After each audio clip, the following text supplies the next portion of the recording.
Welcome to episode 3 of the business of NIL. My name is Ahmed Al Houli, and today we have a very special guest, Miss Michelle Meyer, the founder and CEO of the NIL Network. Michelle will be joining us, and she has already joined the room, and let's let her in.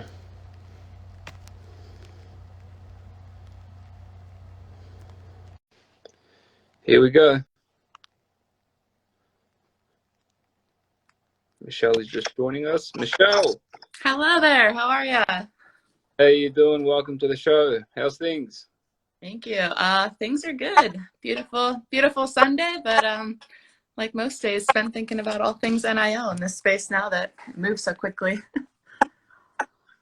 Absolutely. I mean, definitely evolving really quickly. We're seeing a ton of changes every single day, a ton of updates, and we're seeing a lot of noise being made. Students been benefiting, some confusion, some good coming along, but overall it's been good. But anyway, enough of me. Why don't you share with us what the NIL network is, and a bit about yourself and how the NIL network came to life? Yeah. So I'm a former collegiate athlete. I played volleyball at UC Santa Barbara, and then was also a coach at University of Hawaii for the beach volleyball program for a few years, and worked within USA Volleyball as well. Are you getting that feedback too? What's that? Sorry. Yeah, so I started NIL Network really as a hub of all NIL content and to bring more awareness around this massive change that's going on now in collegiate sports. So started it back in December, I think, of 2020, and just really been trying to share information with whoever wants to learn more about name, image, and likeness. Fantastic. Definitely doing a great job so far. Our topic today is the athlete NIL entrepreneurial opportunities. Let's dig a bit into that. From what you've seen so far, from all the information that you've read and that you receive on a daily basis, where should athletes be looking in this space? How should they be thinking like an entrepreneur? Yeah, I think over the past couple weeks through NIL, a lot of the press has been taken by the big athletes in football and basketball and their endorsement deals and whatnot. And another part of the NIL opportunity really that is exciting to me is the opportunity for more of the niche sport athletes or ones from smaller schools to take advantage of some of the entrepreneurial opportunities. So starting their own businesses, providing services, coaching camps, clinics, giving private lessons, like that kind of thing is what I'm really excited to see start to come out. So over the past couple of weeks, I've seen probably about a dozen type of launched businesses, a lot of different clothing lines. But I'm excited to see, I know that some have put together camps in football and basketball. So I'm hoping to see a little bit more of that as well in the niche sports. Fantastic. So if we look at what's out there so far, is it athletes that have really gone into the depth of basically creating their own clothing lines, as in manufacturing their own, or are they teaming up with businesses and doing partnerships? I mean, what are you seeing so far, and what's your advice to athletes? Where should they start? How should they be thinking?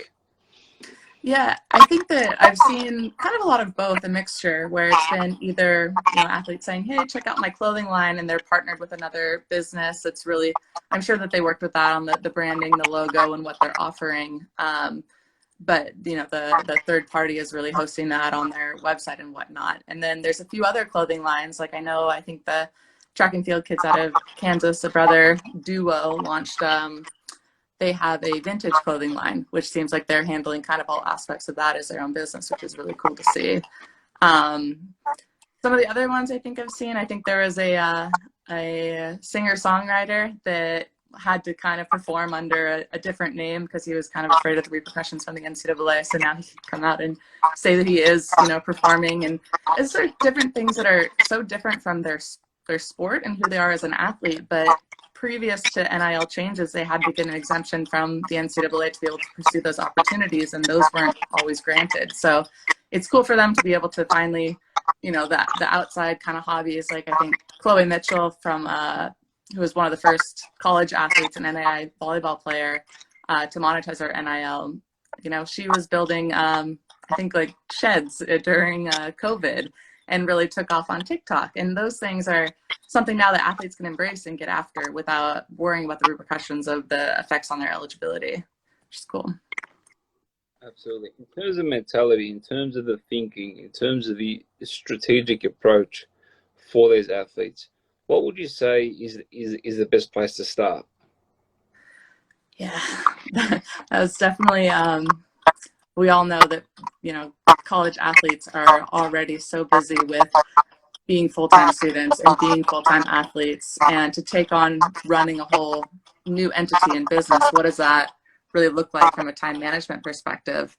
But I think, you know, going back to, you know, my coaching days at Hawaii and some of the girls that wanted to go after some of these things, there are things as simple as wanting to give private lessons to one of their, you know, the kids who really, really loved them and came to all of our matches, and things that might not need a whole foundation of a business. Like if they want to, of course, go there and register, you know, as an LLC or however they want to go about that, that's great as well. But I think that even opening the door for them to just think about doing some different things to monetize their NIL is fantastic. What are some of the trends that you're seeing so far in the space? I think so far, because it's been like we're in 10 days of NIL, so it's been mostly at this point clothing brands from football and basketball players. I have it on my radar though. Any athletes out there, if you are starting a business, please let me know.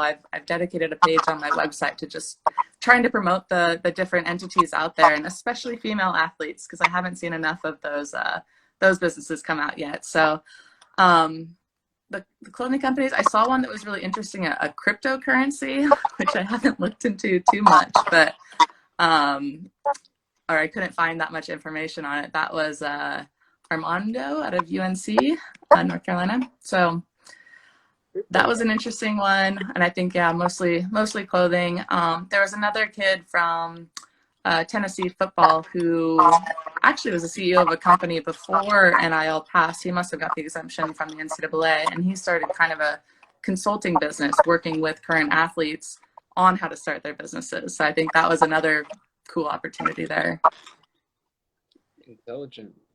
And in terms of, I mean, time management, like what are your tips? I mean, because as you said before, there's so-called 20 hours of training plus the academics. There's not much time, is there? Yeah. I think it's a good opportunity to take advantage of the summers. If you're in, again, it's more of a niche sport where you're not on campus necessarily. If you're outside of football and basketball, I know women's volleyball mostly goes back for summer too, but that might give some good opportunities. And also just taking things slowly. And if you're having, you know, classes, business classes in college or entrepreneurship classes, then you could put those towards like a real life type business plan or something you're passionate about doing. So not necessarily going, you know, you don't have more than 24 hours in the day, unfortunately, but take things slow and do your research and put it out there as best you can. Yeah, I mean, and also now there's a ton of tools that really automate the ugly and the parts of the business that you don't want to do. So really understanding what you are, who you are, the business you're going to build, right, and working out the grittiest and the most annoying part. That's probably where, in my opinion, these athletes should start and try and automate those processes, because the beginning is tough. That's what the summer's for. So you a lot of time to start. But then after that, it's really just maintenance. I mean, how many times, once you got a manufacturer, you got a manufacturer. Once the website's up, it's up. Once your SKUs are in, they're in. Once you're signed up, right? Yeah. So it's really about being intelligent and smart, doing the grunt work when you got like a lot of time off, and then after that, it's just maintenance. So Yeah. now this time now is really important for student athletes. Yeah, and I also think, with these, like, they have so many resources on campus as well to take advantage of, whether that's through the business, college, or I don't know. There's so many people to go talk to, and that's something I definitely feel like I missed out on when I went to school at Santa Barbara, that I just didn't take advantage of all of those resources that were available to me because I did not have the vision of, starting my own business or being an entrepreneur or whatnot. So I think tapping into those could be huge. Even just get templates for different facets of building a business would be a good start to go to, too. So basically, what you're saying is make the most of your internal resources in college, your professors, so on, so on, so on, right? Yeah, Is that exactly. awesome? And And even yeah, go one on. other thing I'm going to say is, so Christy Dosh, who runs the business of college sports, she just put out for female athletes, so you're starting a Slack channel where female athletes can join and pretty much just ask questions, and it's a networking opportunity. And like Christy is a fantastic resource, so I feel like anyone who can, I mean, I wish I could join that, to be honest. So I'm definitely pushing all of the female athletes that I'm talking to say, hey, get over there and join that Slack channel, because she's focusing again on not the ones with the huge, massive social media followings. It's more of the smaller followings, or working with the athletes to monetize a different stream of revenue besides like the endorsements or sponsorship deals. What would you say athletes need to look out for? I mean, what should they not be doing based on what on the trends and what and the insight that you've been seeing over the last 11 days? Oh gosh, I mean, I don't know if I've seen much come out yet on the side from starting your own business or whatnot, but what we've seen outside of that is just making sure that you know your contracts in and out and what is actually in those, and what your partnerships are looking like, what is expected of you. And that's just, I mean, that's a good business practice for everyone, right? To make sure that you're reading the fine print, and if you're not an expert in a certain industry, make sure that you're getting someone to look it over for you or with you, so you can understand exactly what you're getting yourself into. Yeah, and I mean, one of the talking points of recent times, I am going to go there, is basically what happens to your content or to your data or to your whatever you want to call it, personal rights, after you finish with that company. I think that's been a huge talking point as of recent. So it's something that you really need to be careful about, because the way tech companies are built is that if you're getting something for free, it's usually not for free. So nothing in life is for free, and that's something that these students need to understand. You're getting paid $20 or $50 or $100 or $150 to do something. I can promise you, they're making a lot more than that without you even realizing. So monetization is not just at the starting point. There's a lot Yeah. of different business models that there's ongoing monetization for the actual business itself. So look into that, understand the business inside out, take it to a lawyer, take it to a relative that knows the space, and make sure compliance ticks it off. Because if it doesn't, you're at the risk of losing a scholarship, or getting yourself in serious trouble. It's not worth it. Yeah. Yeah.